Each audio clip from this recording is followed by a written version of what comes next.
Welcome to the Fantasy Football Garage. I'm Chris the Candyman. You already know what time it is. Tonight, we're drafting best ball teams. So get ready.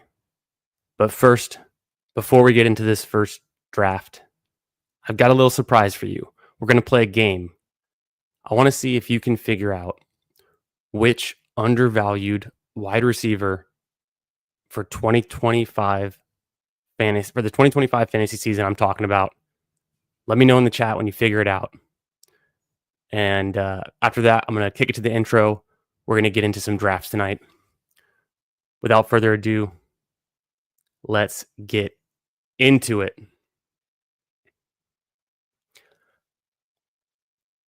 I'm an age 29 wide receiver who finished the 2024 season with 80 plus receptions, almost 1,100 yards, and over 1,500 air yards in 17 games.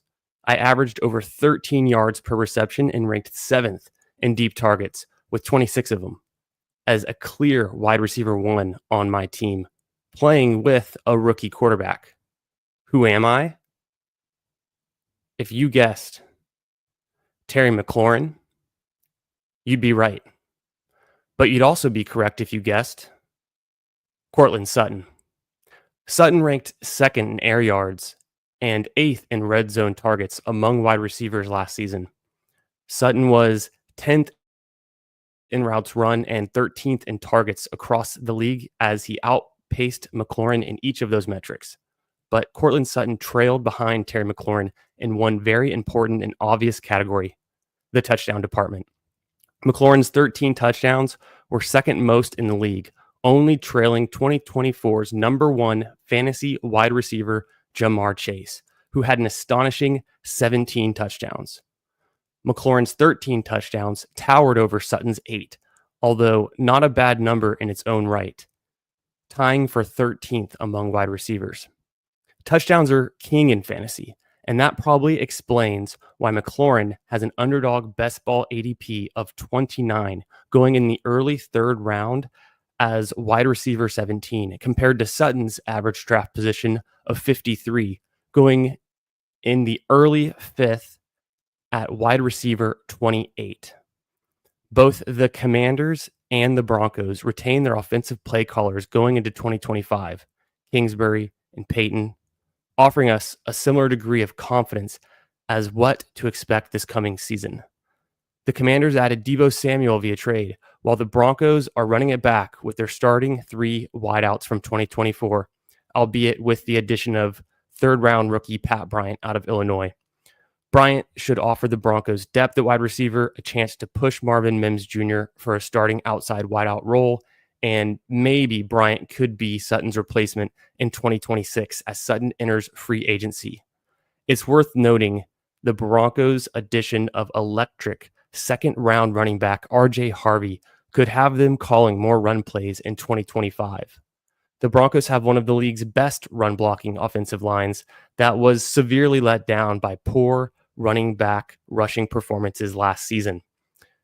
In the Player Profiler's Explosive Play Rating, or EPX, which is a comprehensive rating of players' explosiveness, factoring in per play efficiency and total volume of explosive plays created, one of my favorite new metrics, Sutton ranks 18th among 2024's wide receivers and had 17 explosive receptions.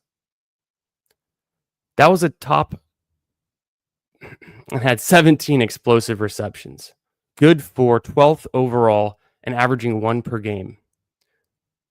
Sutton is an explosive, undervalued wide receiver, and he's going to be the wide receiver 1 on an offense that was a top 10 in scoring and was eager to throw it downfield last season. Sutton is simply a value across every fantasy format for 2025. In Dynasty, I'll try to acquire him on competing rosters needing wide receiver on a discount. I'd be happy to give up a mid to late 2nd rounder for Sutton. In best ball, he's a perfect fit as your wide receiver 3 in the 5th round, allowing you to grab an elite quarterback, tight end, or get 2 early running backs without losing ground at wide receiver. Go get Courtland Sutton in 2025. And scene. Y'all like that? Just a little something I'm cooking up. You'll find out more later. Let's get to the intro right now. But overall, it's like the guy can ball. Like actions speak louder than words.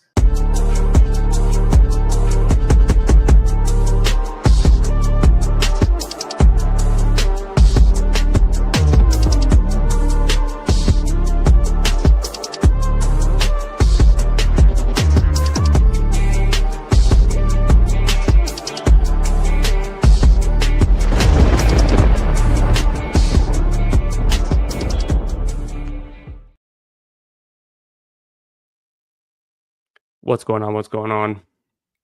How we doing? Let me get my account up. How you guys doing tonight on this Tuesday evening? Hope you're having a good start to the week. Ready for that schedule to drop tomorrow. I know we're all waiting. But in the meantime, let's draft some best ball teams. What do you say? What up, Tyler? What up, Fantasy Dog? What up, Chris? Got Bindles in the house. Who Hames? Reflect the Sun. The gang's all here.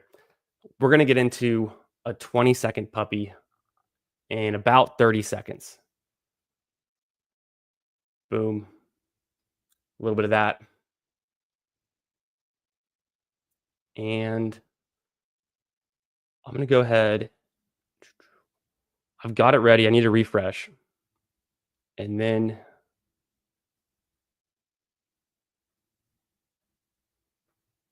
there we go.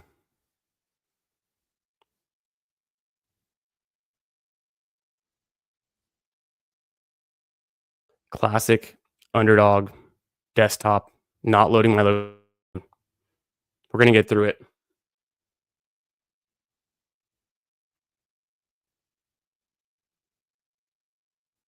Here we go. Here we go. Tonight, I'm thinking we start off with 20-second puppy. What do you guys say? Who says no to that? Feels like a 20-second puppy could be the way to do it. I'm going to queue it up. So if you hear me talking about it right now, I've probably just entered a 20-second puppy. I'm clicking it in 5, 4, 3, 2, 1. Didn't want to go too slow there. I was getting a weird location vibe from the desktop, from the Underdog Chrome experience. Waiting on 9. 20-second puppy.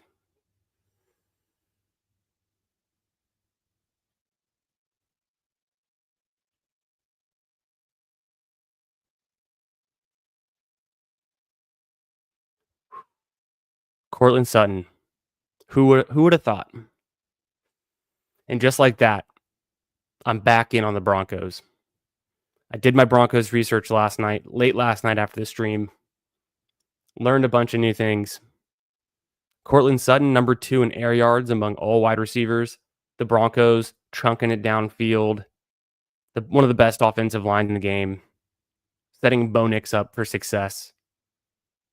I've been bullish on Pat Bryant. I think Mims is priced a little bit too high, but he's fine. Evan Ingram's the piece. I don't know how they're going to use him going forward, so I'm skeptical of Evan Ingram. He's not very efficient. He's more of a check down guy, and I don't know if he's going to get enough volume. Sutton is probably going half a round too late. And it's tough because who do you move him in front of? But you don't want to go into the start of the NFL season with a best ball portfolio or whatever teams you've drafted and not have any exposure to the Broncos, whether that's with Nix. He's pretty expensive at his price too. Harvey's extremely expensive, but could pay off huge behind the NFL's best run blocking offensive line. I think they're going to lean on the run a little bit more than they did last year. Help Bo Nix out even more. Wouldn't be surprised if Harvey is just a breakout fantasy player. So where he's going now, mid to early 50s, late 40s even, I think he's going to be potentially flipping Omarion Hampton, it seems like, just because of the ambiguity in that backfield around Najee Harris, and even J.K. Dobbins could end up back there on his tender. I think it was a second-round tender. Let me know if you know anything more than that. What up, Putt Daddy? Appreciate you contacting me for the sheet. Fantasy Dog and Putt Daddy. On the sheet, I don't know if you noticed or if you got notified, I created a copy that says Garage Tiers dash shared, and that's the new official copy going forward that I'm going to update. The other one that doesn't have the dash shared at the end of it is just going to be archived because I realized it was on a different account. So I want to share the one that's on that is that one. And I'm probably going to update the ADP tonight after the stream. But yeah, excited to keep using the tool. I used the tool for some of my research that I did in that monologue there to start off the stream. I'm going to be working with some fantasy sites that we know and love, helping them out with some content. So it'll be on the horizon. It's coming up. Some things are coming up. A lot of fun things. Drafting best ball, talking ball all summer. We're going to be here. If you're new to the channel, make sure you subscribe. Throw me a like. Why not? Get in here and draft with us. And the theme of tonight is pretty much discussing which wide receivers are going undervalued. I tried to make a case for Jerry Jeudy and I couldn't get there. Calvin Ridley is an obvious one. Calvin Ridley is a great value right now. And I'm mostly talking about wideouts who are going to be almost certainly the wide receiver 1 on their actual NFL team. There's plenty of them in underdog ADP that go behind wide receiver 2, wide receiver 3s on their team even. So something to keep an eye out for. A little bit of, I think maybe in my opinion, it's teams that are on the come up and maybe their wide receiver 1 is still undervalued. Maybe their quarterback is developing or is going to be a sophomore. And then another thing I started to look into was Michael Penix Jr. and some of the research we did last night on the stream. I think he could just be like really, really good.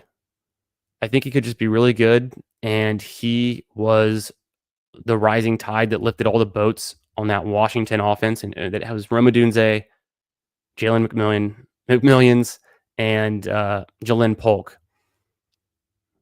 Okay, AJ or Achan or McConkey, or even JT here with Gibbs.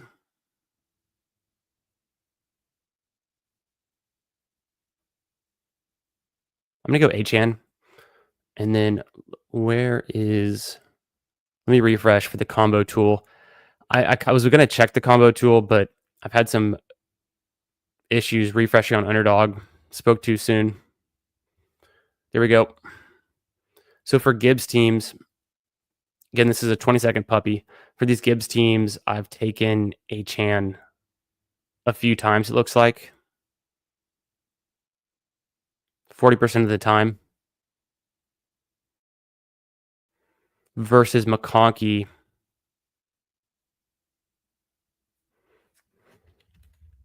Doesn't seem to show up. I bet I have more on the big board, is what it was.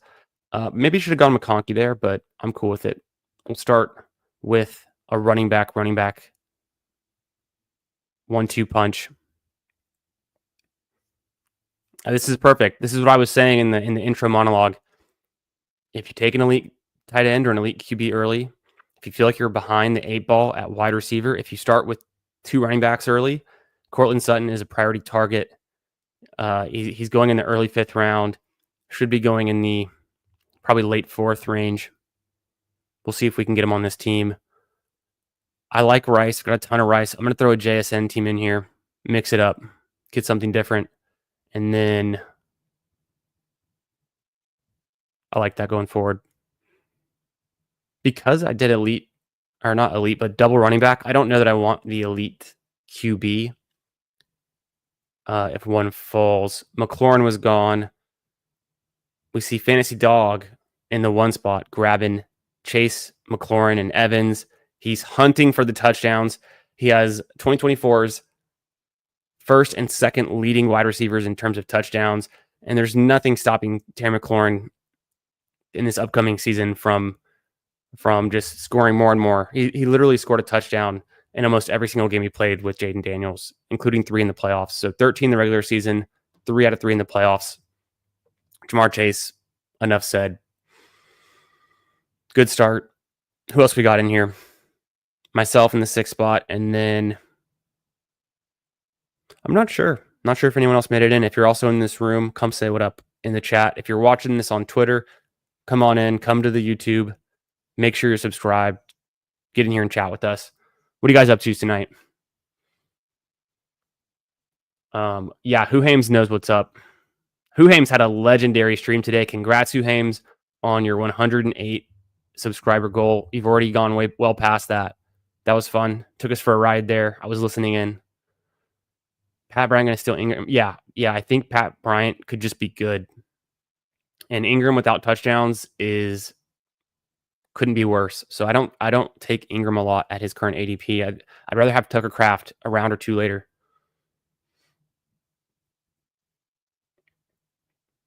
Yeah, more running with Harvey seems very obvious. For having the best rushing offensive, run blocking offensive line last season, the Broncos got screwed by their run game. So Estime, forget about him. Stop drafting him. McLaughlin, gone. Of course, Javonte Williams, already out of town. But man, if that's not damning, you shouldn't be drafting Javonte Williams on the Cowboys either. If he couldn't do it behind the Broncos' #1 ranked offensive line, I mean, he was not efficient. He was only a volume play. He got lucky with the touchdowns. The line was so good and he did so little with it. So that's pretty damning. I don't know if it's blue, if it's you're my boy blue season, or if the Cowboys are going to bring in someone else at running back. Maybe Miles Sanders and Javonte are just, they're really inefficient.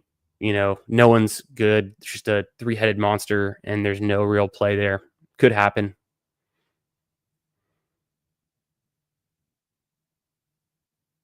I'm thinking Zay or Smith. I don't have as much Smith, and I could potentially get Hurts on the way back. So just to keep it different, not to hit T-Mac every single time, I'm going to go ahead and take Devonta Smith on this team. Going for more unique rostered combinations for my own teams, not just in the tournament in general, but also wide receivers I really like. What up, Disbanded? How you doing on a Tuesday night? Fantasy dogs in 2 drafts. You can do it. Multi-table. Ride the wave. You're in the one spot. I love when I'm multi-tabling and I'm on the end with 2 picks to make. It just, you have more time, especially in these 20-second contests. In the 30-second contest, it doesn't really matter. I feel like with 2 drafts, you're fine. With 3 is when it starts to be a little bit much, and you hope you get a turn pick in one of those. Yeah, Penix would be really good or really bad. So last night, FF Explorer, we were doing some research on Penix. He looks really good. Even in the limited 3 starts he had, he put up numbers. He had multiple 300-yard passing games. He had passing touchdowns in every game. He was excellent in college. He had a long college career. We've already seen Jalen Polk bust. If Jalen McMillan hadn't gotten the opportunity, if Godwin wouldn't have got injured, he would have been a bust, even though he's a 3rd-round pick. But it was really Polk was the bust, and Adunze is already a bust. If Adunze doesn't have an incredible comeback season in 2025, and he could, if he doesn't, his dynasty value is going closer to 0 than you'd hope. So I would be a sell high right now on Adunze, but that's just me.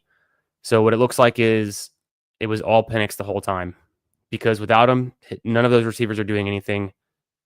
McMillan was touchdown dependent and only got the opportunities when Godwin went down is when he got good. And he wasn't that good, really. And he just got replaced by Ibuka, who's much, much, much better. Did Adunze just get replaced by Burden? Possibly. So that's how I read that. I think Penix is going to be good. for sure. He's going to be better than Kirk Cousins at that part in Kirk Cousins' career. I think that's evident.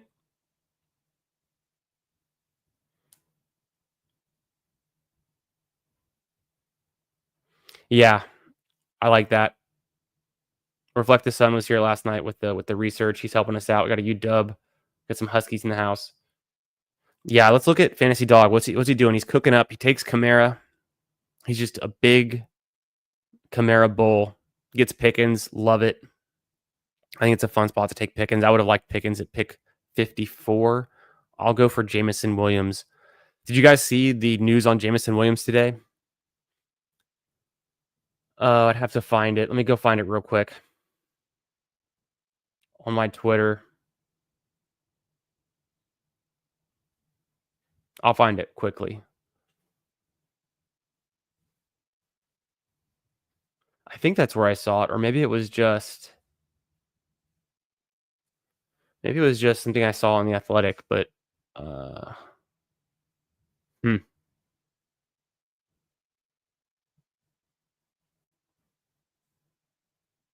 dang, I don't know where I saw that now.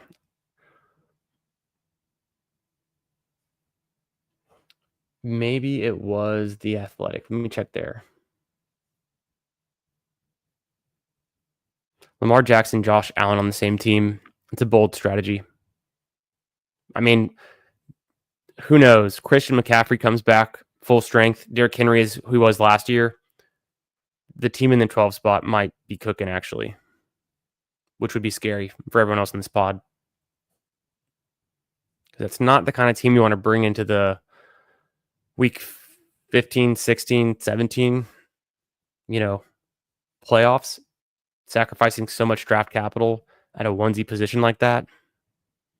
But for the main course, the first leg, weeks 1 to 14, that's pretty intimidating if that all hits. Henderson or Connor for me. I'm going to take Henderson. I want a little bit more Henderson. I'm at 13%. And I think he's going to be great. I think the Patriots are going to make him a workhorse back, give him all the touches. Where did I see this? Let me catch up with y'all first, then I'll go look for that article. Essentially, what they said about Jameson Williams is the coaching staff said, I think it was their offensive coordinator said, he's never had a player that fast in one of his offenses. And then he had to correct himself, except for Jahmyr Gibbs. He's also equally as fast, he was quoted on saying. And then he went on to say, the way that now that they've had a season with Jameson and how good he was last year, they're going to work him into more of the offense, get him more targets, continue to use him down the field. It's wheels up for Jameson Williams. He is so hyper efficient per catch, per target. And Amon-Ra is also extremely good in best ball, extremely good in the real NFL. I just am wondering if we're going to get a Jamar Chase and T. Higgins situation out of Amon-Ra St. Brown and Jameson Williams this next season. I think it could happen. So we've already got Amon-Ra as priced up as he's going to get. There's space for Jameson to be going in the 3rd round, maybe the 4th round. It's not crazy. Not crazy at all. Jameson Williams with more than 100 targets, with something like 125 targets would be insane. I don't know if I can find that article. I don't know where I saw it, but I thought I liked it on Twitter. I thought I'd be able to bookmark it for later. Haven't seen it yet. I like Reed here. Works well for this team. I could use a wide receiver right now, balance it out, swinging back and forth with running back and wide receiver. Through my first 7 picks, I've got Gibbs and Achane, Smith and Jigba, Devonta Smith. Unfortunately, Hurts didn't come back around, but I get J-Mo. Very bullish on him. Travion, Jaden Reed. Jaden Reed getting more targets, also amazing for best ball, or already his existing profile. Get him some more snaps, get him some more targets, some more target share. and could be a huge season for him. I could see Golden and Reed just taking over the target share pie in Green Bay and both having good seasons.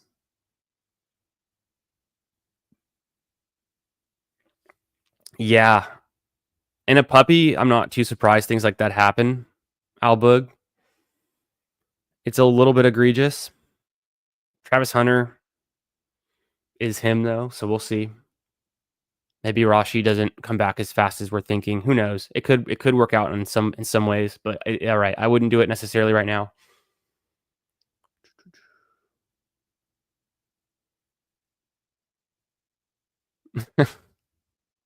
Destroying his mouse.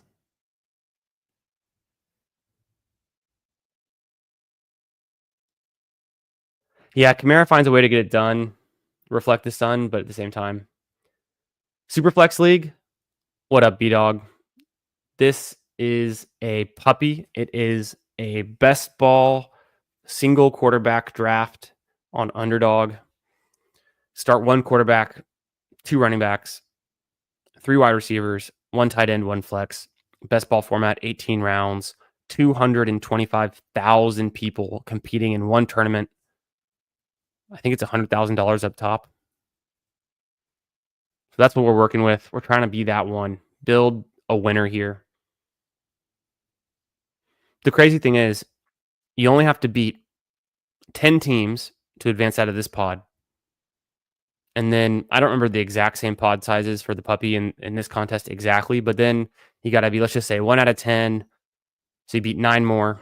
You got to beat 9 or 10 or 11 more again. And then you get into a finals where you have to beat like 350 people. So you have to beat more people in week 17 than you had beat in the entire contest to that point leading up. So you got to build for week 17. We don't know what those matchups are yet, but that's where the money is.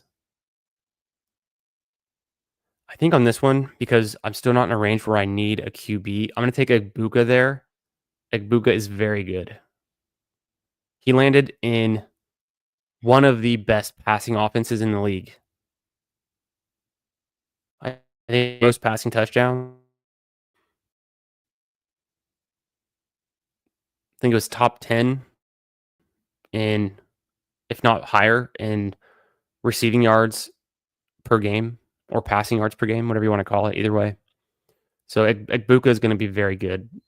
Maybe he doesn't hit immediately, but I'd be very surprised by that because he was so good in college at The Ohio State, playing with some of the best, competition you can get, and not always playing with the best quarterbacks either.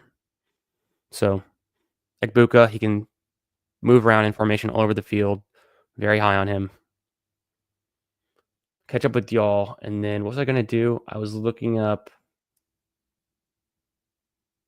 I already forgot. I was looking something up. Jameson? Was it Jameson related? No.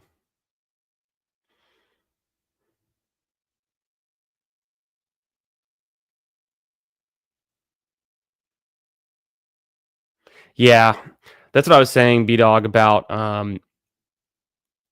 you could get out of this pod with that combo, but in the playoff weeks, it's going to hurt your team because you're not going to have you're not going to be able to start both of them in a given week. So it just hurts you. Ooh, Higgins. I could do Higgins, a decent amount of Higgins actually. I don't have any Bo Nix. I don't have a reason to get him on this one. I'll take a Faller and Higgins and then hope that works out. I'll push Jordan Mason. I probably won't get him on this squad, but I would love to have him. I'm good at my running back spot with those three. And then now I've got a nice, really deep wide receiver group with some breakout potential for Egbuka and Higgins. I could do Golf will be there on the way back. Let's hope. I think Golf's going to go to the Monraw team, so let's just kind of account for that. I'll get Loveland on the way back too. My next pick is going to be, let's look at the board. My next pick is going to be 15 and then 26. So a good range to grab two quarterbacks here. Baker went I obviously would have taken Baker if he fell to the 102. This could be, even without Diggs, this could be a Drake May team. Would be interesting.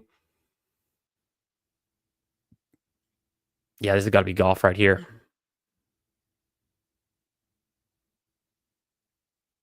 Going to be golf right here. So I'm looking for, could be Stroud on this one, but stacking up my sixth wide receiver is not as strong of a bet as aiming for, getting golf, or could even do a really late Darnold, last round Darnold.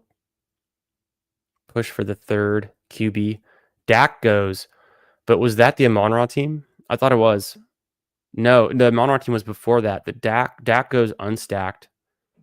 It's looking like it could happen. I could get a nice little value on golf. It's right at ADP, but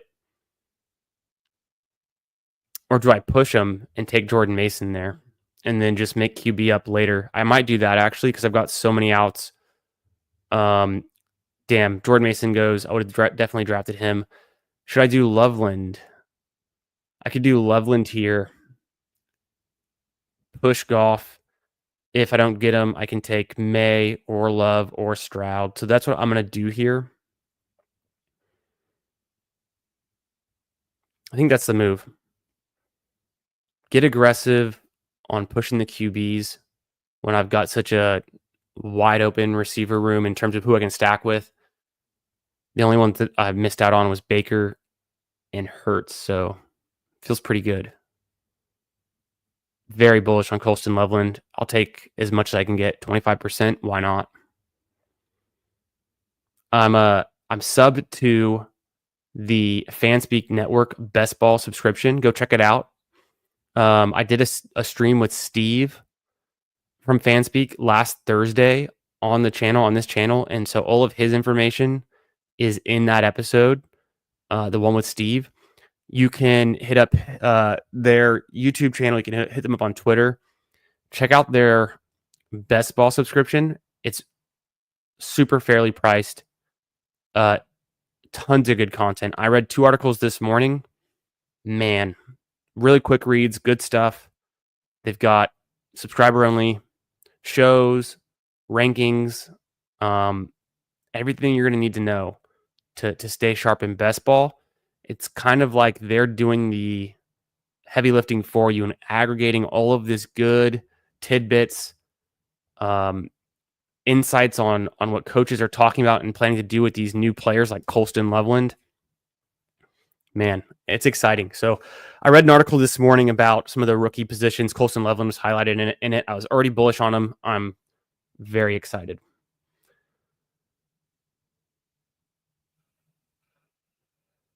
Yeah, who hams? I just saw this, even though you probably said that like 10 minutes ago, but yeah, I think that's right. Okay, so wow. May, Herbert, and Love all go. I guess I wouldn't have taken Herbert or Brock Purdy. Can I still get golf? If not, Stroud's fine.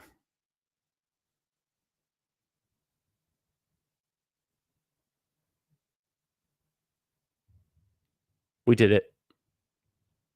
Push Jared Goff an entire round past ADP. I'm going to take him. It's only Jameson Williams, but it's not only Jameson Williams. It's Jahmyr Gibbs. I'm predicting right now Gibbs will be the RB1 this season.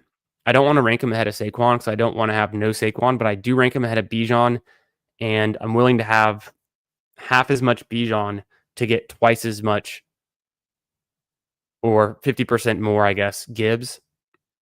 And then I don't know how else what I can do to get more Gibbs.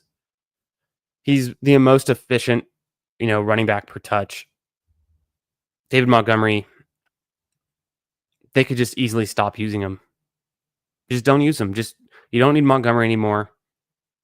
Use Gibbs around the goal line. You don't have to power the ball in with Gibbs, although you can, but they can scheme up some plays, get him in open space, get him the touches around the goal line. He's fast. He'll still score. If you need a 1-yard plodding, bruising touchdown, maybe you can hand it off to anyone, including David Montgomery. But David Montgomery without the touchdowns last season, if you look at those points, and he was good for best ball. He was good for all fantasy last year because he had the 12 touchdowns. Montgomery, with his career average touchdowns, or even just splitting between his career average and last year, he's overpriced right now. He's never going to be a 1,000-yard rusher in this offense unless Gibbs goes down. So he's a contingent play, but we're drafting him very high up as a contingent play if that's his best case, and he's not efficient. So Gibbs with a little bit more volume, and he can definitely take on more volume. He had like 200 rushing attempts last year. Bijan had 60 more total touches, I think, or even more than that, like a ton more total touches. So wouldn't be a stretch to see Gibbs take on more workload.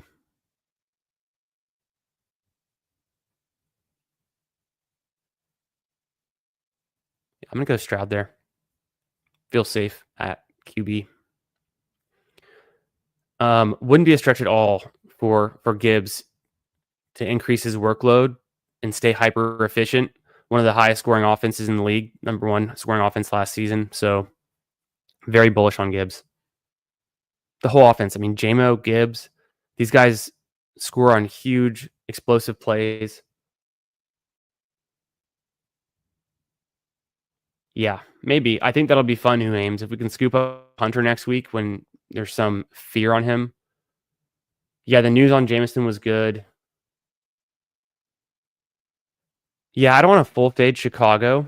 I want to buy the cheap Chicago pieces like Loveland and Burden. Excuse me. Yeah, Burden. I'll get Rome if he's going to continue to fall. So I think Rome is a good value around pick 90. Maybe 90 to 100 is a good spot for Rome. Sounds crazy, but he might end up there sooner than later. And he just wasn't any good last season. I don't need to force null in this position, although it'd be good for a double stack, but I want to go back to running back and grab Garindo, and then if one of these tight ends falls, I might also take them ahead of null. Garindo came in, he's extremely explosive in the passing game, had some big plays. I think he can still have a role. Now that Mason's gone, he can have a nice little role there behind McCaffrey and they're probably going to take some of the workload off McCaffrey either way.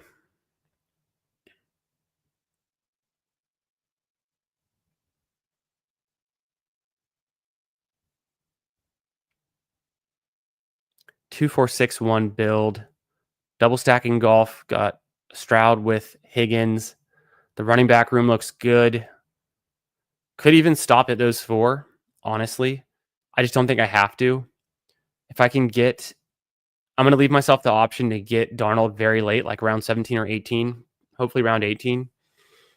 And that would be the reason I would go 3 QB, because I don't think there's anyone else I would want.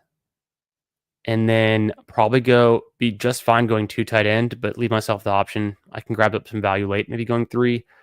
I've already got 6 wide receivers, so I don't see myself getting 9.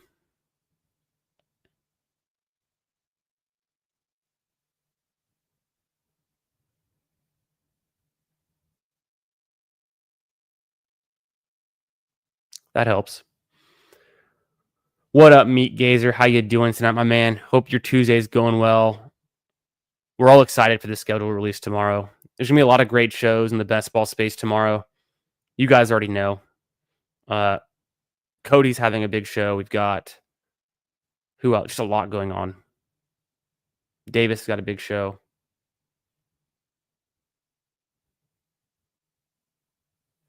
Yeah, we'll see if Caleb Williams can take a step forward. Gibbs is a fun one. Yeah, we'll see. We'll see. I'm not out on Caleb yet. He's always been good. He's always been good at every level of football. And the Bears are a pretty, who knows? Maybe the Bears could be better as an organization. Maybe their coaching can get better, right? And maybe it is moving in the right direction. New OC. So these are the things I'm hearing.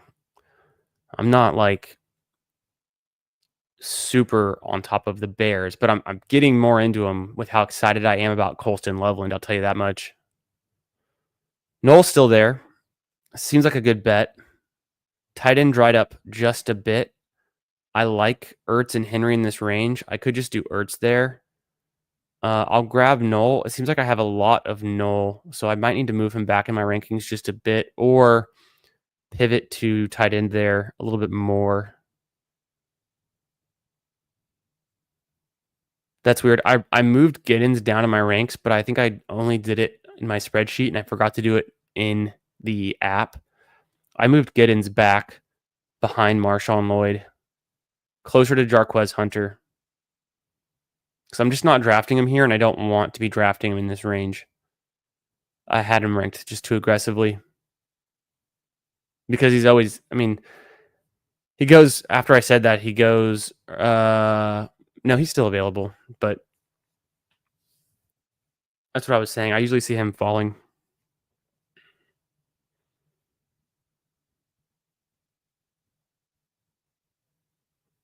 Yeah, it's funny. So you're mostly doing slow drafts, right? You'll do maybe a fast if you can, and then because you're you're living somewhere in the Puget Sound or just in Washington in general. I've been out there. I love going out there. It's perfect time of year. Might be getting a little bit hot, but I'm in Houston, so I can't complain up there. I can complain down here. Yes, no, I will be one of them, Putt Daddy. I am that degen. I will have week 17 memorized within 20, 30 minutes and all of the buys. And then I'm not going to rush on week 15 and 16 because I don't really think they matter that much. They matter enough to notice, but not enough to change the way you draft necessarily. Fryermuth just seemed like a good value pick there, regardless of who the QB is. Slight fall in ADP. I think he's a decent player. Could be the second leading receiver or, pass catcher in that offense.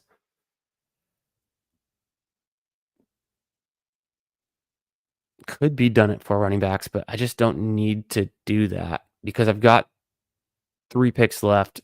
So 1, 2, I just can't really. It would be a 3 QB. It'd be a 3-4-8-3 build. Maybe I get there. Maybe if Schultz seems to fall, Otten is just good because the Bucks throw so much, and they throw the ball, and they score a lot in the passing game. I do have Igbokwe, so I've got a piece of that offense already. I don't have to get Otten.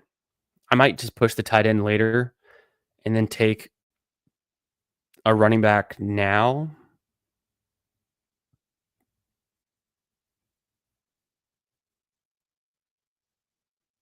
I guess I could mix in a Dylan Sampson. I haven't drafted him yet. What do you guys think about Sampson? I see you guys drafting him sometimes. I liked him pre-NFL draft, but being behind Quinshon Judkins, probably not good for him. And it's a toss-up. Who's the best pass-catching running back in this group, whether it's Sampson, Judkins, or even Ford?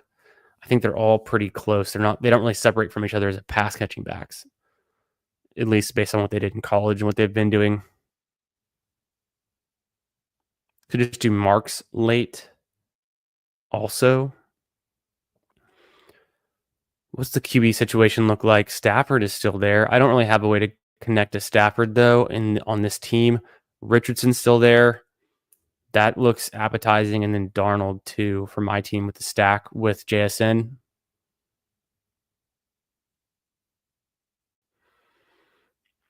If I took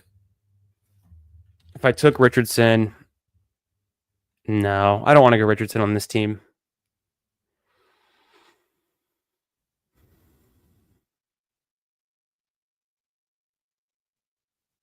I think I'll take Woody Marks. Who knows? I kind of like the things that I'm hearing. Maybe he becomes the RB2 there or just the pass catching back. I know Mixon holds it down, but I've got the team stack. Might as well. And then I can be done at running back.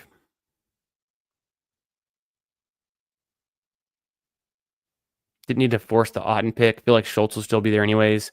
Maybe grab Schultz too. Just a big Texans overstack. What up, Cody? How you doing tonight, my man? Hope you're having a good one. What's the model say? Who are we taking Thursday? I've locked in Rory for my one and done. Curious to know who you're thinking about. Got Crossface in here. Yeah, Fantasy Dog getting the 101. He stays in the 101. James Conner, love it.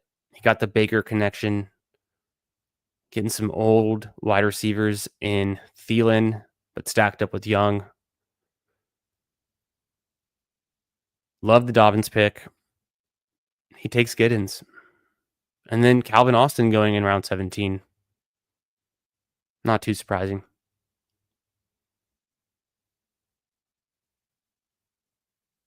Yeah, I think Austin is a good value. Need Richardson? Yeah, he didn't fall to you.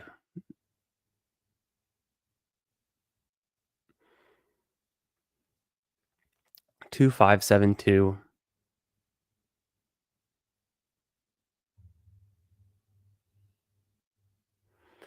So, I mean, I feel good enough with these receivers. I could take one more.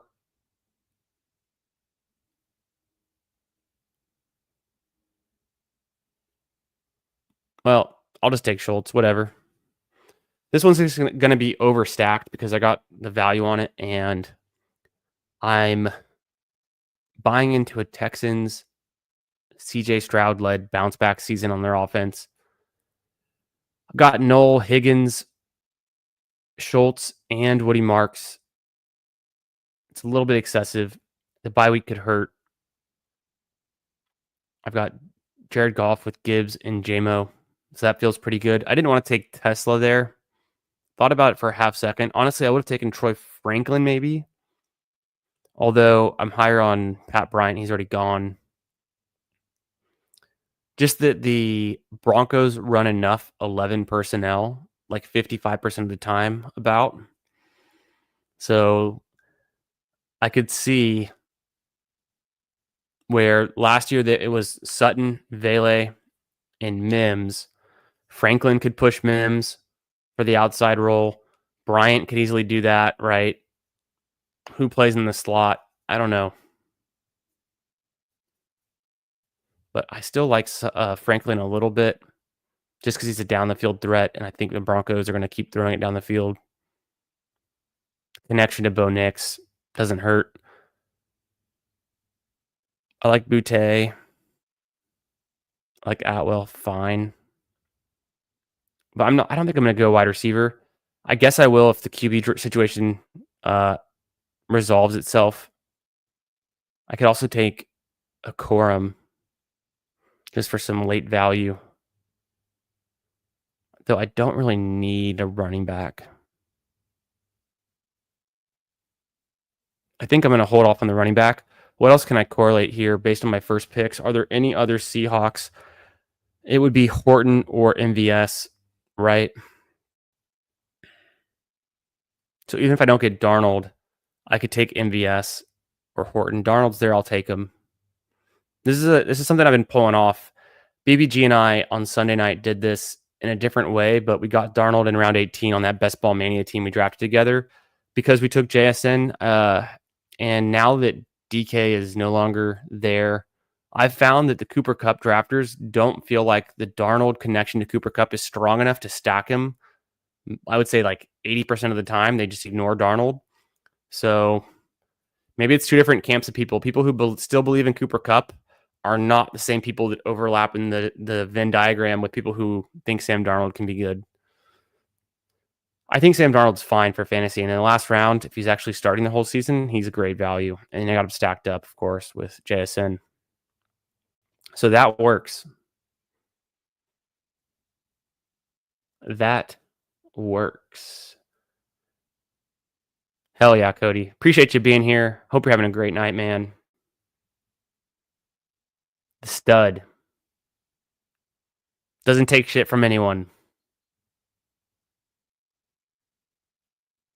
Smoking stogies inside. Win Fantasy Frog.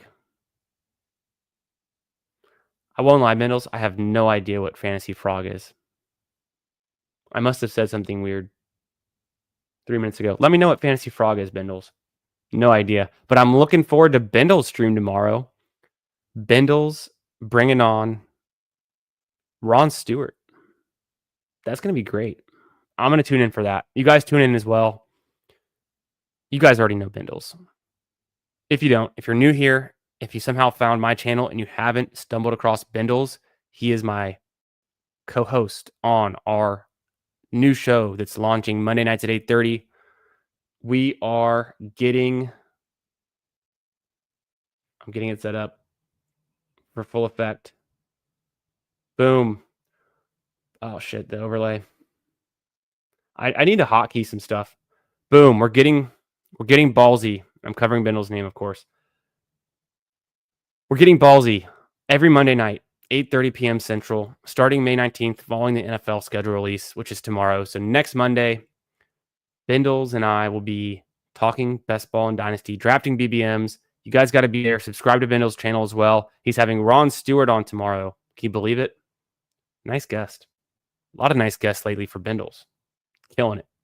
So be there Mondays.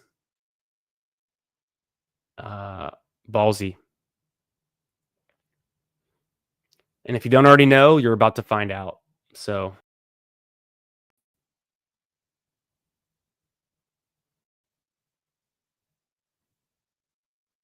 okay. Fun stuff. Stafford, did you get him? I don't know. I'll have to check your team. Arroyo, yeah, I think Arroyo's interesting. Not really drafting him right now. I was drafting him a lot in the big board, but that's 20 rounds. Yeah, the O-line is bad in Seattle. Ask me how I know. Yeah. O-line's bad there. I can't believe it's no longer CenturyLink. It's now Lumen, but I guess I've gotten used to it. Let's see what Fantasy Dog did with his last pick. He didn't get Stafford. Oh, we have to refresh it, of course. The bug. Classic underdog.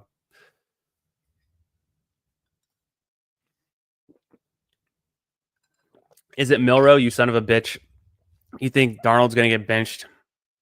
If you advance out of this with Milrow and I somehow don't advance, I mean, there's good odds that neither of us advance, but oh, you son of a bitch. Taking Milrow just despite my Sam Darnold pick. Wait, who'd you get with him, though? I mean, you can take Milrow completely unstacked. Obviously, it's a rushing upside. We saw what he did to Georgia. That's what got him drafted. Guess it was in the 3rd round, right? Milrow in the 3rd round, I think. Yeah, I mean, there's no one else in Seattle. It's not like Cooper Kupp's there. The Cooper Kupp drafter had Fields, Purdy, but didn't take Darnold. So that's kind of crazy to me. That he's like, no, I'm good with Fields and Purdy, but I won't take Darnold at 194. I'll take him 211.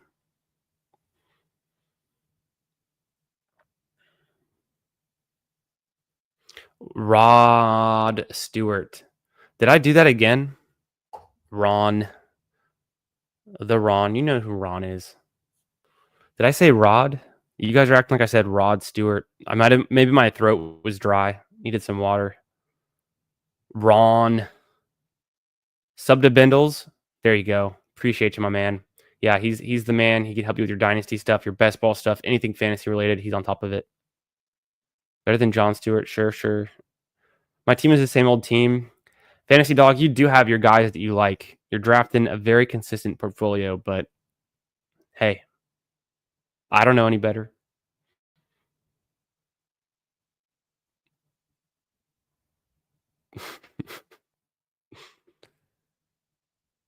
Do you want me to turn in my mod chip, sir?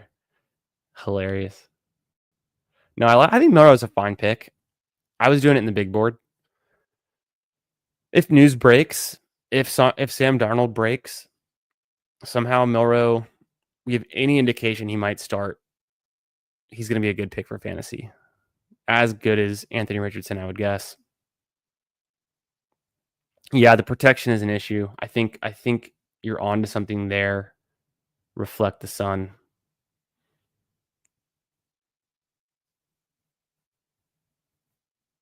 Oh my god.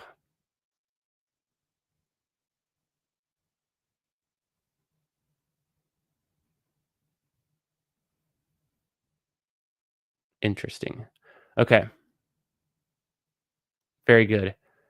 Let me review this team. We pretty much have already reviewed fantasy dogs. I mean, you can see it: Milrow, Giddens, Slayton, Dobbins, bunch of old players: Zach Ertz, Bryce Young, Thielen, Hollywood Brown, Bateman. Bateman's good. I mean, and some players at ADP that I like too. Johnny don't mind it. Baker don't mind it. Who'd you get Baker with though? Was it the Evans pick? I didn't think you had Evans. Yeah, you did. Okay, yeah, Evans and Terry. Yeah, that was right. Right.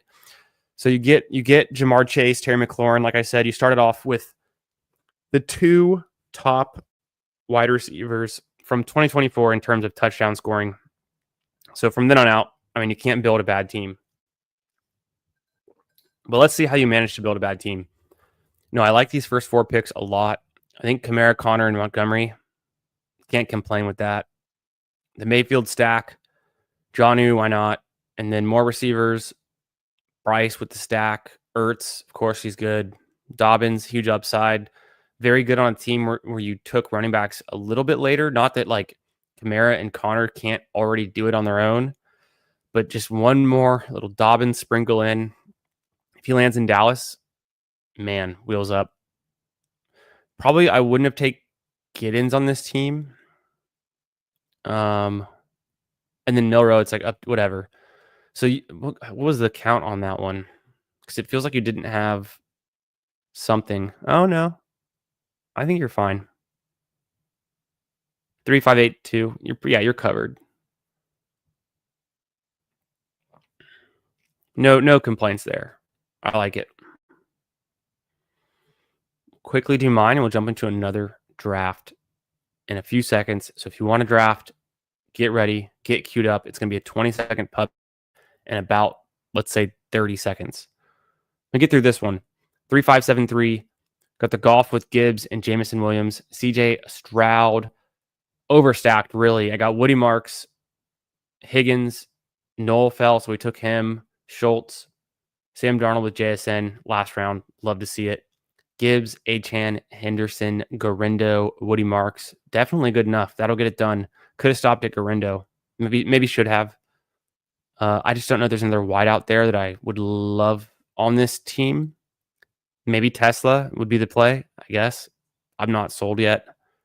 I think playing it through Jamison Williams, Gibbs, and Amon-Ra is the way to go. So JSN, Smith, Jamison Williams, Jaden Reed, almost got Love, didn't get him. Egbuka, Higgins, and then just a little bit of value on Noel. Although I feel like I'm overdrafting him, so I'm going to cool it on Noel. There's just not a lot of wide receivers in that range they're attractive, so it ends up being him a lot. Probably need to go tight end there instead, or figure out another running back I like in that range. Loveland, probably one of my favorite picks on the entire board. Freiermuth and Schultz. It's solid. It's a lot of 4 rookies, 5, 6. It's not too many. It's fine. It's right in the range. What about sophomores? How many sophomores on this one? I don't think I have any. None. Okay. Another draft starting now. That was probably longer than 30 seconds, but I'm going to go ahead and get in this one. It's a 20-second puppy. I'm joining it right now and entering it. So go ahead and join, and then I'll catch up with y'all while this one loads.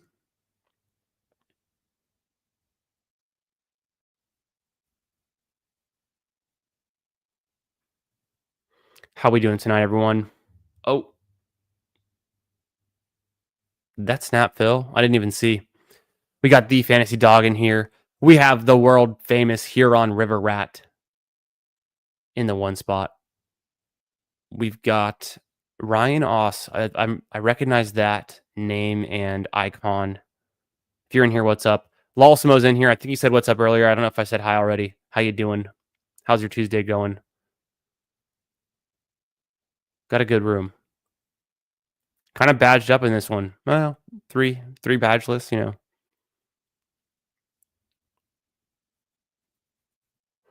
A lot going on. Let me get through here. I'm catch up with y'all. Oh, I'm so far behind. Man, oh man. Typical, typical. I go off ranting. What up, Meg? How you doing? I feel like my computer's lagging a little bit too. It's going good. Yeah, just hanging in, waiting for the schedule. Doing a few more puppies. Started off the stream with a little rant about Cortland Sutton, and been loving the Fanspeak Network Best Ball subscription that I have. Read some articles this morning. Good stuff. Like I was telling you guys earlier, Meg and Steve and their whole team putting together a lot of good content. Check it out. Don't wait. You're gonna want to know these things and get an edge. I'm enjoying it. So definitely check them out too if you're new to the best ball space or just found my channel somehow and you haven't seen the stream I did with Meg and Steve 2 Fridays ago. I think it was would that be this that would be like the 14, 15, 14, 15. That'd be like the second. It was like May 2nd. I had a Mega Draftathon stream. We did an eliminator with Meg and Steve. Super fun. Emo Cowboy was in there. A bunch of other guys came on later and we did some puppies, but really, really fun stream. And then also Steve came on this last Thursday on the channel here. Awesome show. We did 3 drafts, a lot of fun teams. And so check out long story short, check out the Fanspeak Network if you're new to them as well. If some of you guys in here are new to me, plenty more collaborations coming up. Yeah, Fantasy Dog, you were hurting at QB. You wanted that Anthony Richardson to save you, but I don't hate the Milrow pick. You already know it, Jason. You already know. We're doing it.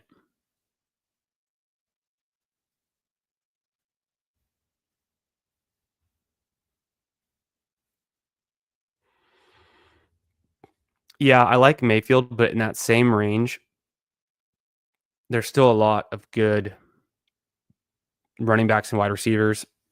So I try not to I it out a little bit better when I'm going to take Mayfield. And that just means drafting Evans because then you want to take him more. Philly Eagle 56. Am I on sleeper? Yes. Yeah, I've got probably on the clock. I've got a dynasty rookie draft going with the Fantasy Sanctuary Discord. We're on sleeper. We're in a league. It's our 3rd year. It's our 2nd rookie draft. Let me see. The guy before me has been picking for like 8 hours. So I think his clock's about to run up. I'll be next. Yeah, it's been over 8 hours. I don't know how long. Maybe we're doing 12-hour clocks.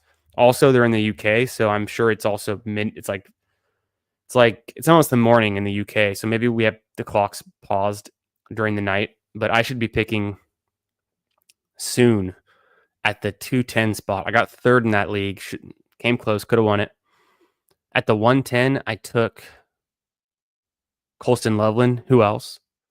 And then I'm looking to take Bashal Tootin with my 210 pick. Him or Blue. They're both there.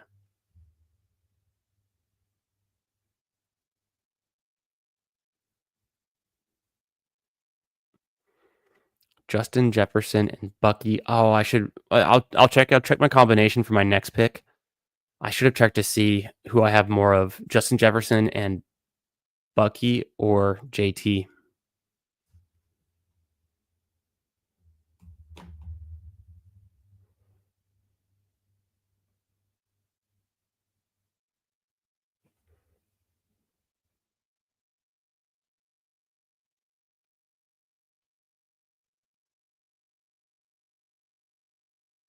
I don't know what's going on.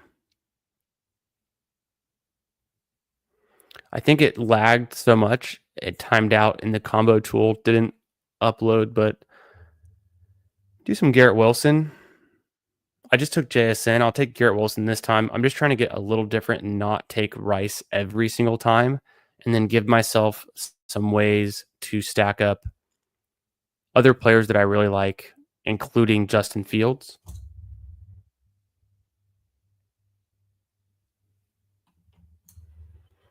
Yeah, on sleeper. Not right now, though. This is underdog, of course, but you know that.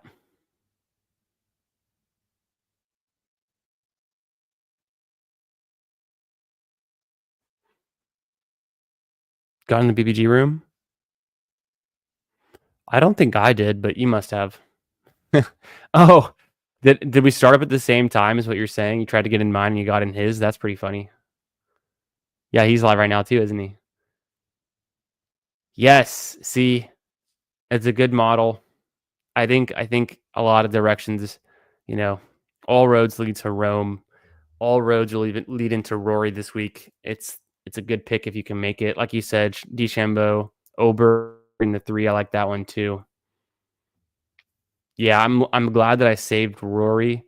Unfortunately, I used Shuffler on the players, so could have been better. Who is the Huron River Rat? Asks Fantasy Dog.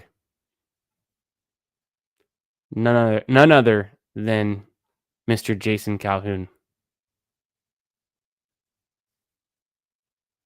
I was calling James Young a river rat for like 2 weeks.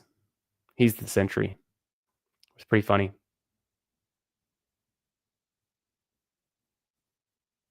Ooh, I'll have to check those out. Yeah. I like to do research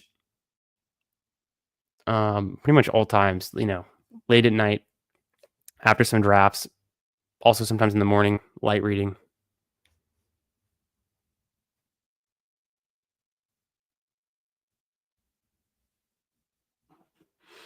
Oh, Al Bug. Always interested. He's man, my selection is lagging so much. He's interested in the answer to the daily Twitter kind of quiz questions about the explosive players that I do. On that one, it is in fact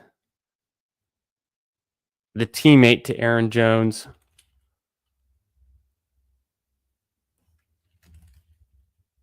A lot of Jordans. Jordan Mason.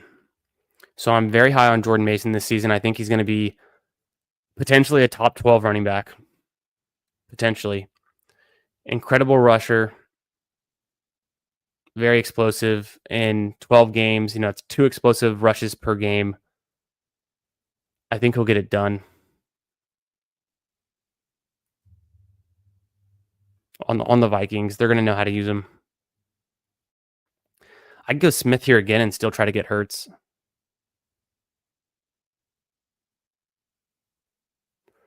Or just go Flowers.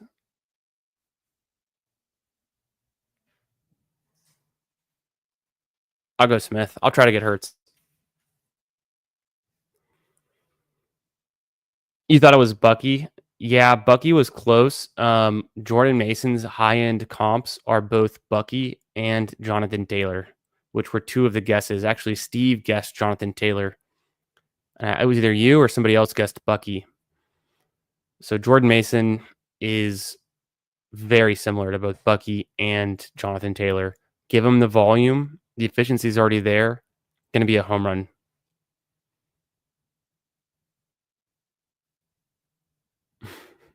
Not Jones.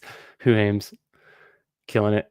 Never mind, barely missed. Oh man, that'd been funny if we got in the same room. I should have coordinated that. I'll have to. Well, we'll see. We'll see what we can do. Yeah, Cody. I'm also pulling for Spieth. Like, who isn't? Obviously, the Longhorn connection.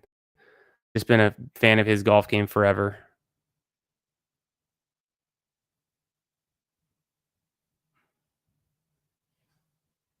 Wow, my computer is lagging so much right now. I don't know if it's underdog or what, but it must be my computer. Something's not going right. I don't know if I'm lagging on here, but queuing players and they like don't even show up, and then it shows up 10 seconds later. It's really weird. I get the stack Smith with Hurts. I feel like I don't have to take Justin Fields now, which is kind of counter to what I was intending to do by taking Garrett Wilson. So maybe still get him. There's no way Fields falls to 117 anymore. I'd have to get him at pick 100. That feels a little bit rich for a 2 QB build with Hurts to get another QB in the top 10 picks. So most likely I'm not, unfortunately, not taking Fields after I purposely took Garrett Wilson in this range to get different exposure from taking Rashee Rice every time. And then with the potential for the Fields stack, probably not the best move. Can always get JJ later.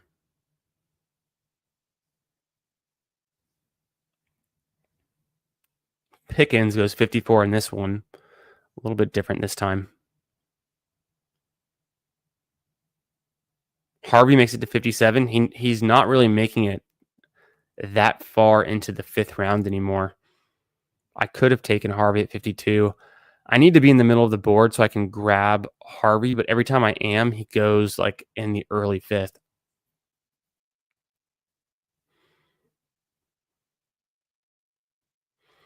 Yeah, I guess I don't know why San Francisco let Jordan Mason go for practically nothing. A pick swap. I guess it's because he's like an impending free agent after this season, I think. So they're going to have to re-sign him, or maybe I'm misremembering that, but I don't know. I guess they had to pay Ayuk, and now they can't pay anyone, and they had to pay Trent Williams and all these things, and so they're just kind of stuck and can't pay some of their other good players. Golden is there. 69 for me feels about right. By ADP, it'd be Debo, Laporta, Judy, Quinshawn, Myers, all decent picks, but I've got Golden above them. Justin Jefferson, in case he plays the Vikings again for the 3rd year in a row in week 17, we've got it figured out. We have Matthew Golden. And then Love is a great stacking partner for Jalen Hurts builds because he goes so late, around pick 125-ish. And I've got pick 124.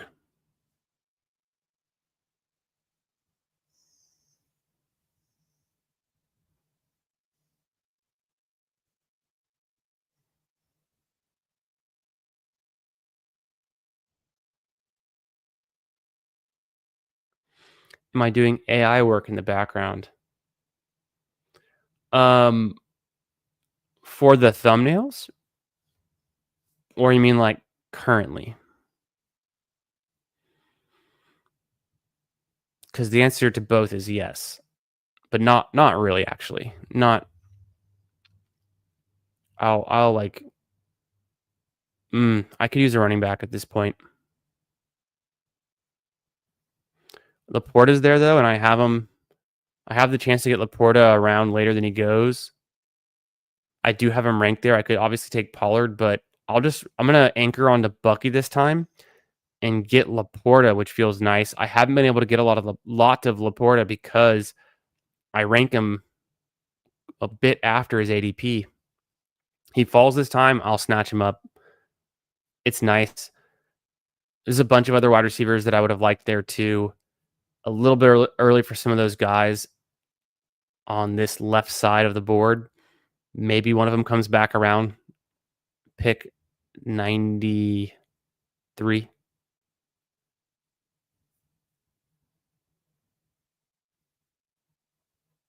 Oh, for the PC being slow. Yeah, you know what?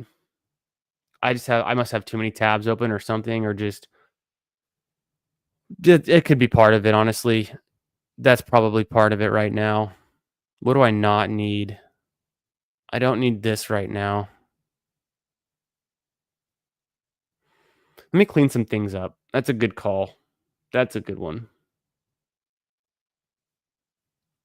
I had about 6 tabs open that I usually don't have open. And yeah.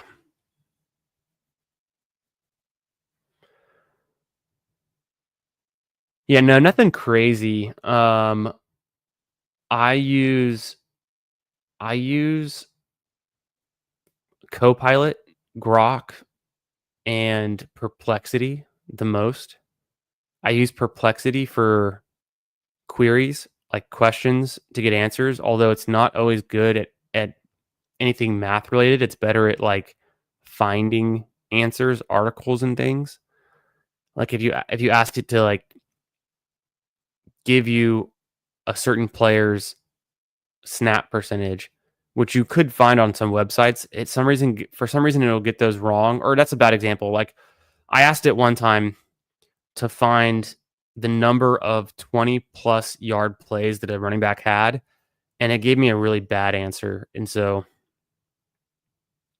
um, I use Copilot for images. I use Grok for images as well, but nothing crazy. Mostly fun stuff, mostly creative media stuff. Fantasy Dog here. He takes Pollard and James Conner, two of my favorite picks. I would have taken James Conner at the 69, no doubt. So it's too early for quarterback for me. One of my favorite players on the entire board, Darnell Mooney's there.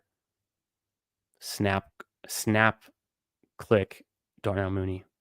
As a wide receiver 5, I think Mooney should be going in the 60s. And he's going in the 90s. I think Mooney is better than, well, he's better than Rome Odunze. He could be better than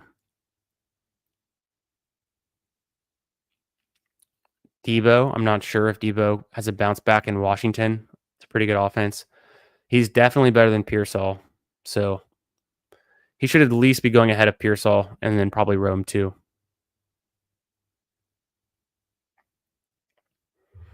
Okay, Fields is there. I said I wouldn't do it, so maybe I should just take Cam. It's been a while since I've clicked Cam, and then I'd go Mason easily too. Man, this is tough. I should just take Fields, or I'll push because I've got so many other good outs for later QBs. Feels like Cam Scatterbo could be a good pick. I need an RB2. Let's hit the Cam Scatterbo clip.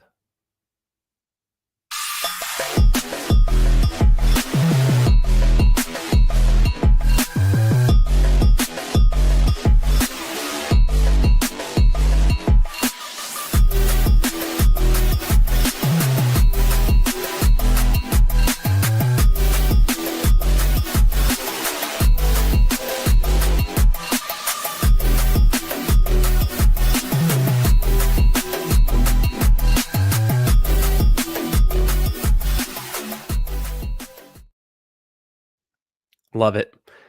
It's been a while since I've drafted him. It's been a while since I've had him as my RB2. We're anchoring with Bucky. Get our second running back at pick 100. It's going to be 6 running backs, most likely in this build. The wide receivers feeling very strong. Tight end, great value. QB, elite. So that's the reason I couldn't go Fields there, is because really would have been pushing it at running back. Hard to do. If you don't have 3 running backs in the top 10 picks, top 11, it gets thin. It gets really thin. You got to run pure on that one most of the time.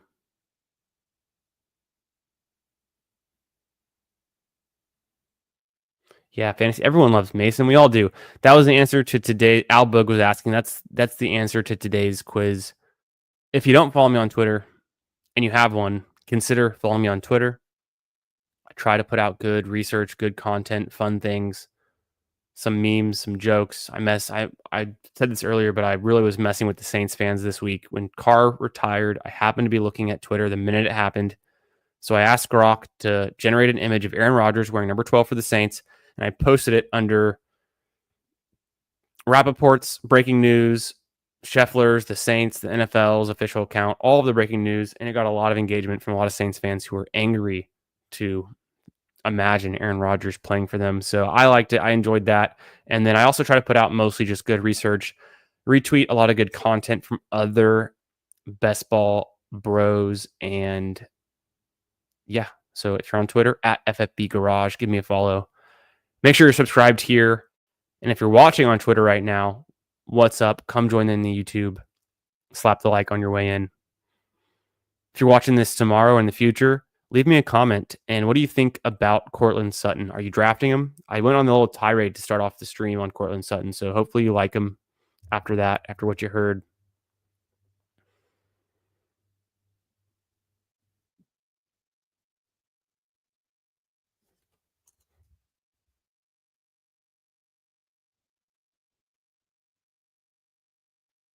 I think I'm going to go Tootin there. I didn't load fast enough. I was going to get on my phone and see if I could fix that because I also tried to queue Jordan Love and it didn't queue, but I am going to queue Jordan Love now. Even Drake May. I don't have to take Drake May, but he's like a decent pick there too. Just a little bit harder to backstack, not impossible. I've got better outs with McCarthy and Penix Jr. if I had to though. So I even wouldn't take May. Love goes. I don't think I'm going to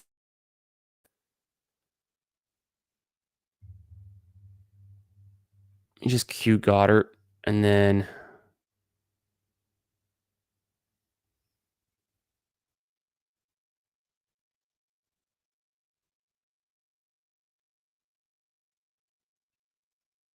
that's fine. I'll take Ramondre there.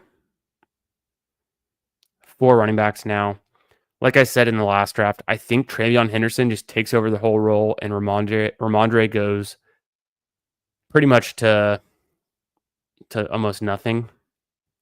But in this draft, different scenario, different outcome, different timeline. Maybe Ramondre holds some kind of role. Or maybe they're good enough to support 2 running backs. I don't love the pick. I don't take Ramondre a whole lot. I think it makes sense in this build. I would have taken Love there, but I'll push QB once more to pick 141, where hopefully, if I don't get Dallas Goedert with my next pick,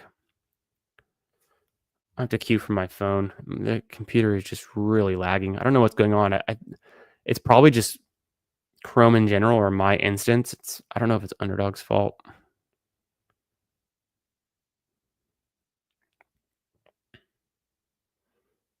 So I would queue up Penix and McCarthy. McCarthy first, then Penix in this situation, which their ADPs are that way. And then after that, I would go Kraft or Goddard. Or even Spears if he's there. These guys probably won't be there, though. There goes Kincaid.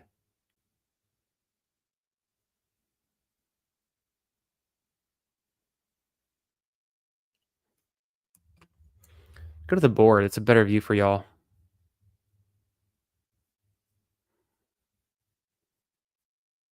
Jason in the 1 spot. He's taken some late wide receivers. Gets the Stroud stack with Kirk, Higgins, the Joe Burrow, T. Higgins, Jamar Chase double stack. Love to see it. Oh, that reminds me. Now I remember what I was going to show you guys. I'll show it to you in a second.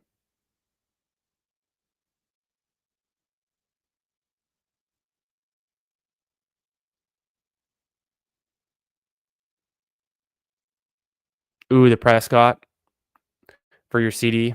Yeah, that snipe hurts. CD McLaurin, Tyreek is pretty fun. You got Jay Daniels, so luckily you pulled the trigger with McLaurin and Daniels. You don't have to get CD, but I know what you're saying. Wow, JJ goes. The guy who took JJ didn't need him. Just took him out of spite. Took him for fun. All right. I'm taking Penix there, which still feels good. Feels good with Mooney, even though it's more of a late wide receiver stack for my wide receiver 5. But like I said, very high on Penix Jr., Mooney's going to be a strong part of that. And I want to show y'all something now for my next pick. Ooh, Garindo and Tucker Craft both go. Ray Davis, I'd like to get a little bit more of, but they passed on Spears for those guys. Spears is available. I'm going to grab him if he's there. I like Algier for the team stack, but he's not really a pass catcher, so I don't feel so compelled on this one to go with him. I've got the 4 that I feel pretty decent about right now. So if Spears isn't there, I probably am looking tight end because I would have gone Goddard, but he's gone too.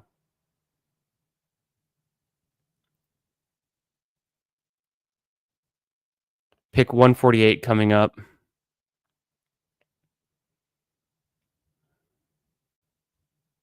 I'm going to go Spears. He's still there. I didn't really see any tight ends that I loved and needed to get. Spears past ADP. Spears ADP is like 139, 138. So 10 pick slide on a good running back on a team that's moving in the right direction with Cam Ward. Here's another obvious one. Cam Ward, the Miami Hurricanes. He's there for a season. He elevates every single player he works with on the offense. Arroyo, Restrepo, Martinez. Where do all of those guys get drafted? Arroyo, I think, decently high as a tight end, but Martinez falls, Restrepo falls, and we'll see what any of those other skill position players around Ward will end up doing in the NFL, but I don't have the highest hopes. Maybe Arroyo is the best of them. It seems like Ward was just elevating that whole offense. And so when Ward gets to Tennessee, he's going to elevate that offense. Spears is the pass catching back, although he's kind of the speed back. I guess he can do more than just the pass catching, but Pollard's there for a large part of the role, most of the touches, at least the rushing side of it. Spears is still good, explosive, can break off some plays, some big plays. And I think Calvin Ridley is a great pick with Ward. I don't know. I don't know that I've done the research to understand if Ward is like a good down the field passer. I don't know that for certain. It seems like he'd be more of a short intermediate passer based on Restrepo's usage and Arroyo. But let me know what y'all think about that. What kind of passer is Cam Ward? I feel like I don't fully know.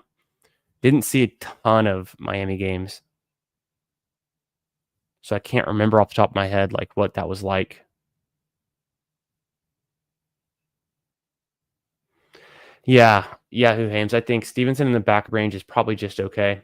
What up, Gerardo DFS? How you doing tonight, my man? 22nd puppy, the second one of the stream. We're ripping through it.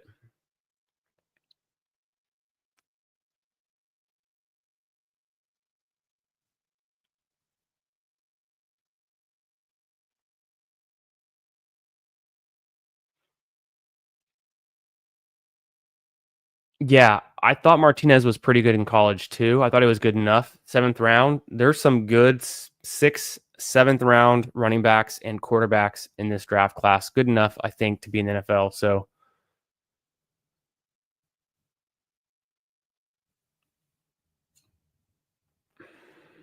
pick 165 coming up. I could go Hunter Henry or Frymuth again or Otten. I don't think I need. I could go wide receiver. There's not really any good ones. I could take Alec Pierce here or Pat Bryant. Let me pull up. Let me just take Hunter Henry. I almost pulled up Alec Pierce or Pat Bryant. They'll probably be their next pick. Sorry for the long refresh. Don't know what's going on. Must be my internet tonight. It looks like it's fine.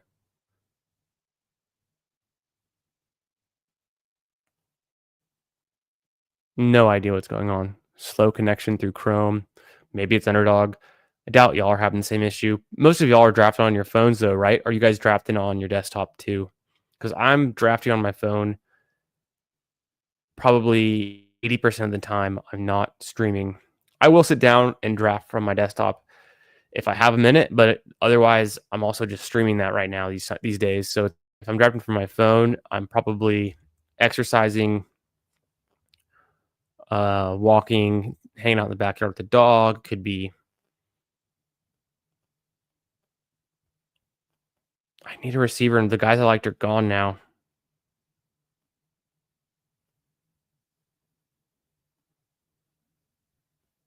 I'm gonna go Fryermuth. Kind of pissed that both Bryant and Pierce go. Who took Bryant? Huron River Rat, you son of a bitch. Pat Bryant at 169. You're sharp. I like it. It's a ballsy pick. Ballsy coming Mondays, 8:30 p.m. Central on this channel, on Bindle's channel. Be there. Okay, I was going to show y'all something. Okay, there we go. My internet just lagged. It's coming back. Cheating using tools on desktop. You would say that, Lolsimo. You would say that. Lagging pretty bad. Oof. Connection looks bad. I don't know what's going on right now. We'll make it work. Oh, I wanted to show y'all this. Let me load it up. Oh wait, did I not load it? Dang, I didn't reload it. I guess I could. I'll show y'all tomorrow. I'll show y'all next stream. I'll show you guys something. All I did was I took this list that just says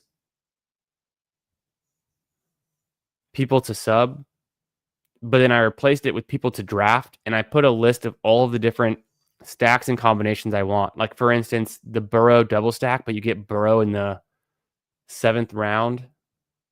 So I have like a hit list for really good stacks in combos. One of them is also to get a team with Bijan, Mooney, and Penix, and then a team with London, Mooney, and Penix. So I have right now I've got a 2-5-5-3. I need a wide receiver that makes sense for this team. My wide receivers are pretty strong with Jefferson, Wilson, Devonta Smith, Matthew Golden, and Darnell Mooney. Running backs, Spears was my 5th, so I feel good there for now at least, and probably good overall. I've got Laporta, Hunter Henry, and Freiermuth. The tight end room, I didn't need to go 3 tight ends, but kind of got screwed on that last pick. And then I also didn't think Dobbins would go so soon, but I should have known. Fantasy Dog, snatching up the Dobbins. Let me think. I might just go Slayton.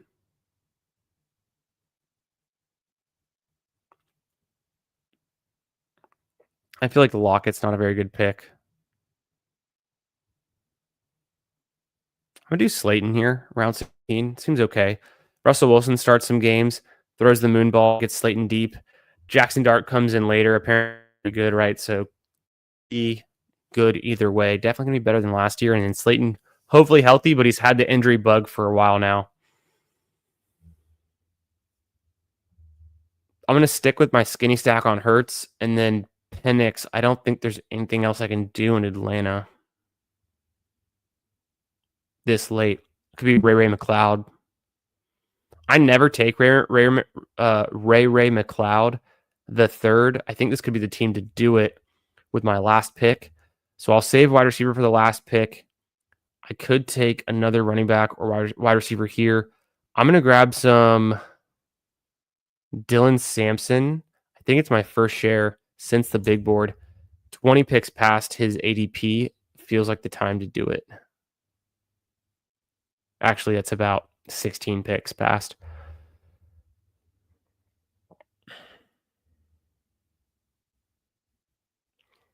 I don't think I have any use for going with Tyler Shook, even though he's there, because I don't have any Saints on this team. That's like the last QB available that I probably would draft.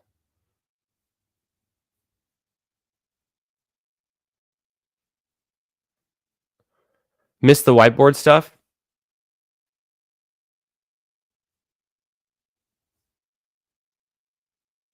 Let me catch up. I'm confused.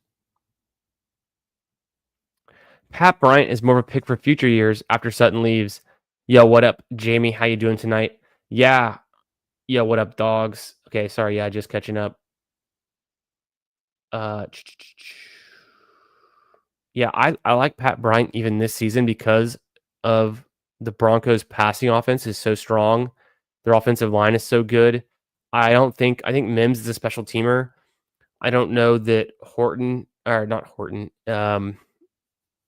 Franklin is going to keep anyone off the field either. And then Vele, I don't think, even though Vele is kind of the slot right now, I don't know if he's that good. So Pat Bryant, I need to know more about him. I've only seen a little bit, but I've been high on him. I'm hearing good things about him. I think he's an outside receiver, but maybe they can use him in the slot too. I don't know for a fact. They run a lot of 11 personnel. Sutton is definitely the wide receiver one. Pat Bryant is almost assuredly a depth piece this season that can help them move on from Sutton next year if they don't re-sign him in free agency. So I agree with everything you're saying, but I also think Pat Bryant at the end of this season could have some value in fantasy and could be a fun pick. I need one more wide receiver. I've only gotten 6. I've got Ray McLeod queued up, and I might as well just take him here. If I'm ever going to draft him, now's the time. So I'll do it. I didn't think I would. I don't really like Ray that much as a click, but I'll just double stack Penix. For the correlation, maybe it's good. Yeah, the other thing, Jamie, to kick off the game, and you can, welcome to go back and look at it. I did like a 4-minute like monologue from my research on the Broncos that I did over the last 24 hours, and I went pretty in depth on Courtland Sutton. Pat Bryant was a piece of that, but my big takeaway is the Broncos is going to be a good offense. RJ Harvey wheels up, number one run blocking offensive line in the league last year.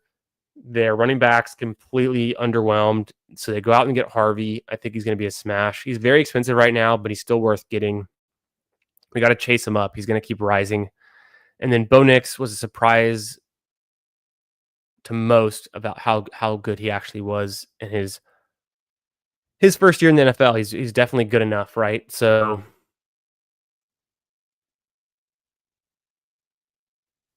Sean Payton, all that stuff, all good. Yeah, any receiver that Peyton has his eye on can be good.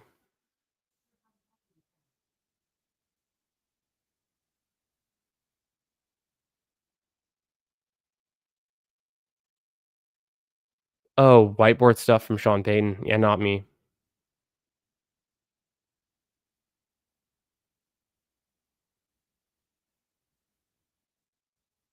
Yeah, we definitely like DMART. Just more of a dynasty pick, I guess.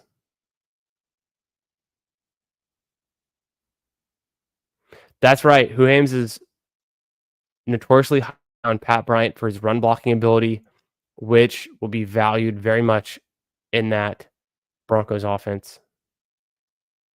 Another thing, Mika Egbuka is one of the best run blockers as well. He goes to a team that loves to run the ball. Wheels up for Bucky Irving because Godwin's a great run blocker.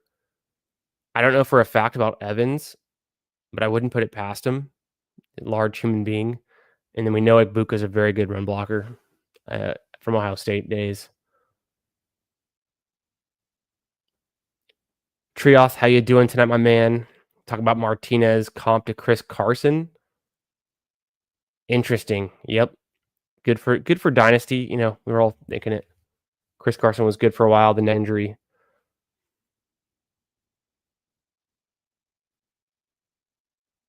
Oof, that always hurts. Yeah, who Hames? We always remember those players that let us down in fantasy, or the ones that win it for us. One of my best wins in my home league. It's been a while. It's been a few years, but it was a Drew Brees team with Odell Beckham Jr., Alshon Jeffrey, and LaShawn McCoy. So it takes you back a few years, but that was a squad.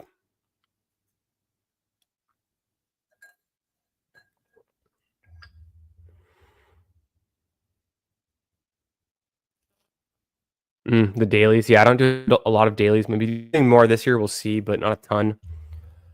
Quick recap on this one. We had Lawsimo in here. Thanks for drafting with me, man. Hope you're having a great start to your week. We'll just look at all of our teams. We got Lawsimo, Fantasy Dog, of course, me, and Jason. We all took wideouts in the first round. Lawsimo, definition of a piss boy in this one. 4 straight wide receivers. He grabs Cortland Sutton ahead of ADP. Love it. Lawsimo definitely watched my intro. He's feeling the need to get more Cortland Sutton. Number 2 wide receiver in air yards last 1,700 plus. Top 10 in deep ball efficiency, other stats that I mentioned. I can't remember at the moment. That's a strong start. It's a strong start right there.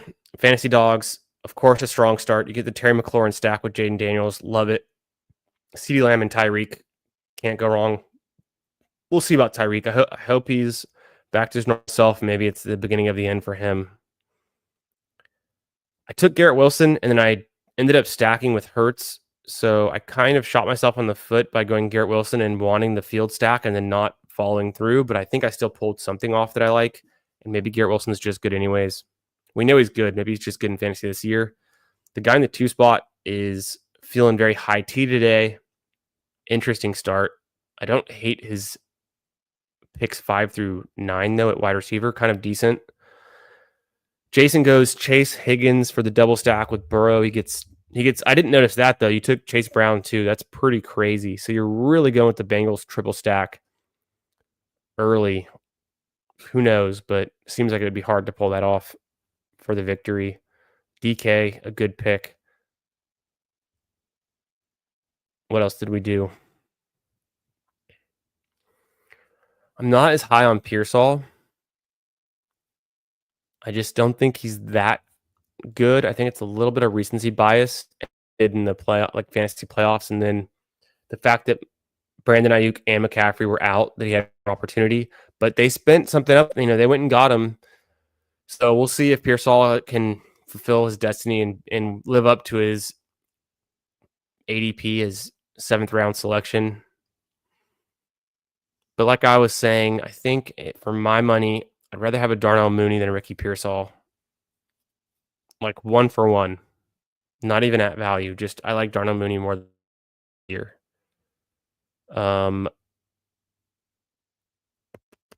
Matthew Golden, I got a little faller on the board. I like that.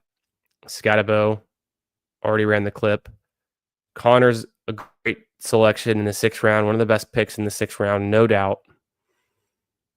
Go Pollard, Jordan Mason, also very fun. Good click. The answer to today's quiz. Lawsimo goes Montgomery. I've moved James Conner ahead of Montgomery in that spot. I think I also have, Kamara and Henderson were gone, but I think I'm leaning James Conner there. But touchdown upside definitely exists with any player on the Lions. Swift, Baker Mayfield, Travis Kelce, Jared Goff. So you have, was that Ahmad you had? Yeah, of course, in the 8 spot. Yeah. And then Baker went with your Evans pick, which I also like. Jared Goff. Javonte, I don't know if anyone in the Dallas backfield is going to be worth having, but Javonte was, based on our research we did on the Broncos in the last 24 hours, Javonte was one of the biggest problems on the Broncos offense last year. He was so inefficient and so bad. The Broncos had the number 1 ranked run blocking offensive line in the league, and Javonte Williams was still underwhelming, so they couldn't even carry him, unfortunately. So then he goes on to the Cowboys, and their offensive line's not as good, so it's not like he's going to be in a better situation.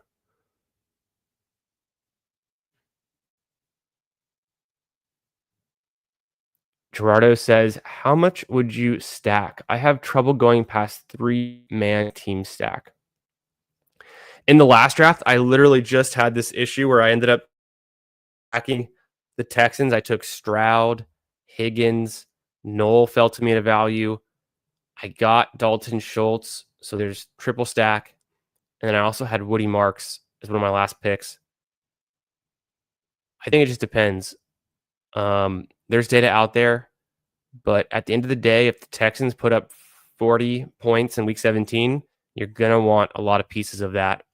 If they're the number one scoring offense this coming season, you're going to want pieces season long in that offense. So it's hard to answer, but typically for me, stop at 2 wide receivers on any given team.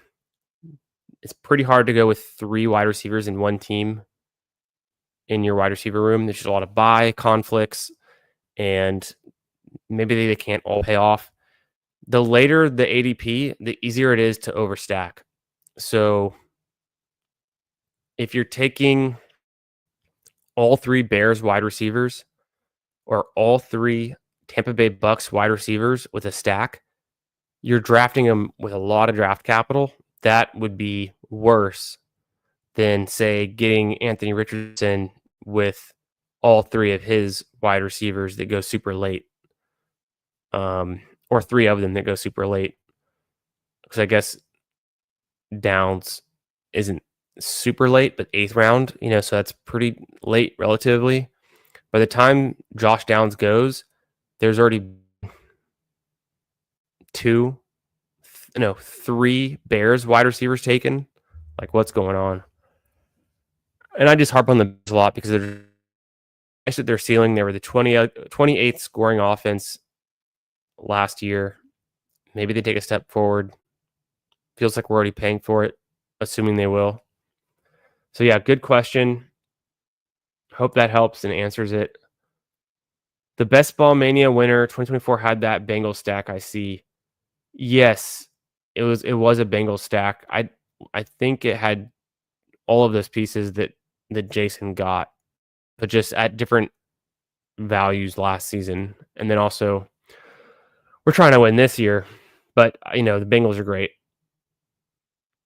And then the Mims bring back was there. Did Jason get Mims? I know he got Pat Bryant. He got the Pat Bryant, so it's kind of similar. But then we already know Denver's playing KC week 17 in Kansas City. We got locked in with Bo. How you doing tonight, my man? Feeling about Ayuk. Brandon Ayuk. I've always liked him. Reports saying he's ahead of schedule on his rehab.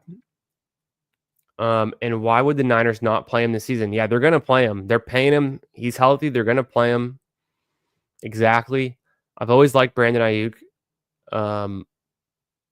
And he got injured about the same exact time within a week of Steph Diggs' injury, although not the exact same injury, but just timeline-wise, if we're feeling good about Steph Diggs, taking him, pick 81, Ayuk goes 82, so very similar bet, I guess. But I would just think, with Diggs, it's like, yeah, he's the wide receiver 1 on that team, sure, but it's a new team. He's coming back from injury. He's age 30 or 31, right? Ayuk's in his prime. He's still coming back from the injury, but there's some offense, his team, the play calling, the schemes. And you see him going behind Juwan Jennings, Ricky Pearsall. Like, what? Time travel back 1 season. Show someone this board with Juwan Jennings going ahead of Brandon Ayuk and Ricky Pearsall too. No one would believe you. But Juwan Jennings had a nice little season. You can justify his price tag, I guess. I don't take him very often, but I'll still get him a little bit. I like Ayuk the best out of all 3 of those. I have Ricky Pearsall in my ranks somewhere in the 90s after Mooney. And I'm assuming Brandon Ayuk comes back sooner than later, but he's definitely back by week 17 when you need him. I don't know what Pearsall's role is going to be then. You've got McCaffrey, Kittle, Juwan Jennings, Brandon Ayuk, Ricky Pearsall. I don't see how any team can support 5 skill position players in the first 7 rounds. So, I will maybe correct myself a little bit. Other than the Bears that I harp on all the time, the San Francisco 49ers are some of the pieces are very overpriced. Mainly Ricky Pearsall, probably Juwan Jennings. I actually think George Kittle's priced well, and then McCaffrey's priced the best he's ever been. Of course, there's an injury concern. So, yeah, hope that answers that one.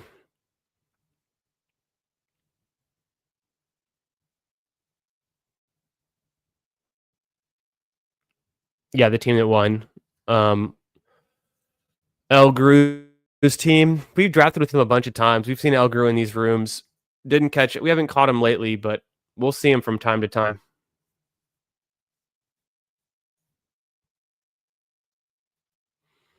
Kittles sounds like a candy. Ooh, I love me some Kittles. No doubt. Yes, yes. The BBM 5 winner did have Burrow with Chase Brown, Chase and Higgins, and the Burton. And the Burton was a dead spot, but still had him.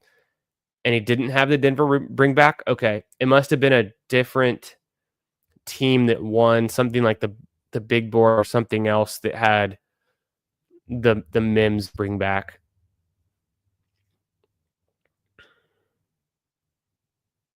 Yeah, Reflect the Sun. You must love if you've caught my intro. I have a shorter version for the outro, but Marshawn Lynch on his Beastquake run, on one of his Beastquake runs, I think he had two. On one of them is literally the start to my intro. One of my favorites. Oh, you're seeing El Gruen some DK. That's interesting. I'd be firing on DK too if I had just taken down Best Ball Mania. Am I firing another draft? Um, that's going to be it for tonight's drafts. But I appreciate y'all all for coming out. I got to do a little bit of video editing and some work for some things I'm cooking up. Appreciate y'all being here. It's fun. We have a schedule release tomorrow. A bunch of great shows. I'll see y'all in the streets. I'll see y'all in the chats. Catch y'all real soon.